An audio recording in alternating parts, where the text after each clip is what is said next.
ሰይጣን ከማይችላቸው ነገሮች ውስጥ ሶስት ነገሮች ልንገራችሁ። አንደኛ ንጹህ የሆነ አምልኮ ወደ እግዚአብሔር አቅርባችሁ በመሃል መግባት አይችልም። ተረካቢው ጠባቂ መላካችሁና እግዚአብሔር ብቻ ነው። ሁለተኛ ሱባኤ በምትገቡበት ሰዓት ማደናቀፍ አይችልም። ሱባኤ ውስጥ ገብቶ ህልምም ማጭበርበር አይችልም። ጸሎትም ማስተጓጎል አይችልም። ሱባኤ ማለት እናንተና እግዚአብሔር ልታወሩ ሲም ካርድ ገዝቶ ኔትወርክ እንደመክፈት ነው የሚቆጠረው። በጣም በቃ ወዲያውኑ መልስልኝ እግዚአብሔር ሆይ ብላችሁ አይምሯችሁ አንድና አንድ ያንን ጉዳይ ብቻ እያሰባችሁ ነው የምታወሩት። ስለዚህ ከትክክለኛው ዓለማውያኖች ዩኒቨርስ ከሚሉት እኛ ደግሞ እግዚአብሔር ፈጣሪ ከምንለው ጋር ነው የሚያገናኘው ሱባኤ። አርምሞ ማለት ጸጥ ብሎ ከእግዚአብሔር ጋር ማውራት። እነዚህ ሁለት። ሶስተኛ ነገር ደግሞ ምንም በቃ ሰይጣን ጣልቃ የማይገባበት ነገር ቢኖር ምንድነው? ነፃ ፈቃዳችሁን ለጠባቂ መላካችሁ ስታስረክቡ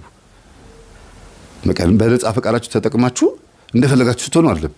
ተረከበኝ በቃ በእኔ ላይ ስራብኝ፣ አገልጋይም ልሁን ምንም ልሁን በቃ ነፃ ፈቃዴን ሰጥቻለሁ አንተ እኔ ላይ እንደፈለግ ስራ ስትሉት በፍጹም ሰይጣን መስራት አይችልም። እዛ ላይ የተረከባችሁ ማን ስለሆነ? መልአክ ስለሆነ። በተዘዋዋሪ መንገድ የስለት ልጅ ከሆናችሁ ማለት ነው፣ ለእግዚአብሔር የተሰጣችሁ ከሆናችሁ ማለት ነው። ሁልጊዜ ባህሪያችንን፣ ጸባያችንን፣ ሁሉ ነገራችንን መንፈሳዊ ህይወት ውስጥ እንክተተው። መንፈሳዊ ህይወት ውስጥ የሆነ ባህሪ፣ ጸባይ፣ አኗኗር ዘይቤ አጠቃላይ በሙሉ ኪሳራ የለውም፣ ፍሬያማ ነው የምንሆነው። እና አንዳንዴ የሆነ ነገር ሲዘጋጋባችሁ የሆነ የምትስቁበት ደስ የሚል ነገር ሊመጣ ነው ማለት ነው። ብዙ ጊዜ የሆነ ነገር ቁልፍልፍ፣ በተለይ ወደ እግዚአብሔር ስትቀርቡ ሁሉ ነገር ትታችሁ ንስሐ ስትገቡ የሆነ ነገር ከእጃችሁ ላይ ጥፍትፍት ካለ አዲስ ነገር ሊሰጣችሁ ነው ማለት ነው። የአብርሃም በረከቶቹ እንግዶቹ ነበሩ። የሚመጡት የሚበሉት እንግዶች ነበሩ። ፍጡር የሆኑትን እንግዶች ሰይጣን ሲያሳጣው ፈጣሪ ራሱ መጣ። የአዳምም ህይወት እንደዛ ነው። ባይዘው እዚህ ውስጥ የክርስቶስ መወለድ ትርጉም አለው። አዳም በሰይጣን ተታሎ ችግር ውስጥ ሲገባ ክርስቶስ ተወለደ አይደል? ሰይጣንም አሁንም እንደገና አብርሃም ቤት እንግዶች እንዳይመጡ ፍጡራን የሆኑት ሰዎች ሲከለክልበት ራሱ ፈጣሪ ሰው ሆኖ መጣ። እናንተ ውስጥ ያለው እምነት አንዳንዴ እንዲታወቅና ጎረቤትም ዘመድም በእናንተ እምነት ቀንቶ ወደ እግዚአብሔር እንዲመጣ እናንተን ጠንካራ አድርጎ በእናንተ ህይወት ቻሌንጅ ሰው እንዲማር ሊያደርግ ይችላል እግዚአብሔር አንዳንዴ። እና ባህሪያችሁን ማስተካከል የሚጠቅመው ለራሳችሁ ነው። ትሁት መሆን የሚጠቅመው አብርሃም እኔ አመድ ነኝ ብሎ ትሁት ስለሆነ ነው ሀብታም የሆነው። እንደገና ስላሴ መጥቶ ቤቱን የጎበኙለት እኔ አመድ ነኝ ስላለ ነው። እኔ አመድ ነኝ አለ፣ ትቢያ ነኝ አለ። ቅዱስ ጳውሎስም እኔ ጭንጋፍ ነኝ አለ። ጭንጋፍ ማለት 7 ወር ያለ ጊዜ የተወለደ ልጅ ማለት ነው። 7 ወርም ሳይሞላ 7 ወርም ሞልቶ ጭንጋፍ ይባላል ብዙ ጊዜ እንደዚህ አይነት ልጅ። ንጉሥ ዳዊት ደግሞ እኔ ትል ነኝ አለ። ብዙ ጊዜ ይነገራል። ቅዱሳን አባቶቻችንም ይናገራሉ። እኔ ኃጢአተኛና በደለኛ ነኝ፣ ቆሻሻ ይላሉ። ግን ጸጋቸውን አስቡት በዚህ ህይወታቸው ውስጥ። ስለዚህ እግዚአብሔር እኛ ውስጥ እንዲያድር ሆነን ስንኖር ይመጣል፣ ይጎበኝናል።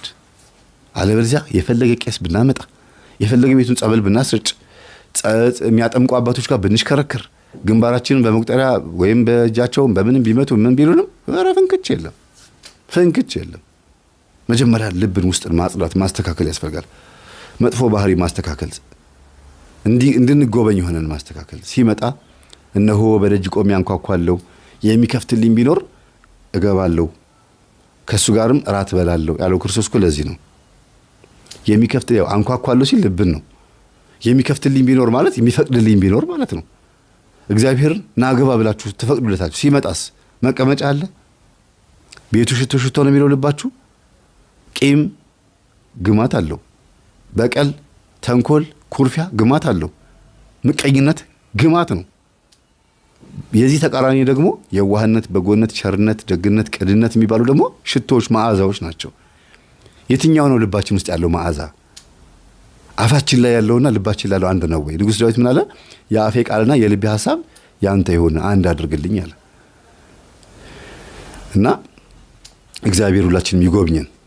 በባህሪው ምስጉን፣ በባህሪው ፍቅር፣ በባህሪው ይቅር ባይ ነው። ቁጣው የዘገየ ምህረቱ የበዛ ነው። ስለዚህ ምንም ነገር ብናደርግ እግዚአብሔር ሊያስተምረን እንጂ ሊቀስፈን አይደለም የፈጠረን። ግን አልሰማም ካለና ነፃ ፈቃዳችንን ሳንጠቀምበት ሳናመልከው ከሞትን እቺን ምድር ከተሰናበትን ጥርስ ማፋጨት ወዳለበት እሳትና ዲን ባለበት በጣም ብዙ ስቃይ ባለበት ገሃነም ውስጥ ትቃጠላላችሁ ብሎ በተናገረው መሰረት መርጠን ሄደናል ማለት ነው። መርጠን ሄደናል። ያ ምርጫ ደግሞ በነጻ ፈቃዳችን የመጣ ምርጫ። ሁለተኛው ሞት ላይ በደንብ ያገኘናል። የመጀመሪያው ሞት ሳይመጣ ተዘጋጁ፣ ድልዋን ይክሙ ንበሩ ተብሎ ነበረ። አልተዘጋጀንም። ሁለተኛው ሞት ላይ ግን ማንም ሰው ማምለጥ አይችልም። ከባድ ነውና እግዚአብሔር ይማረን፣ እግዚአብሔር ይፈውሰን። ሰላም ነው።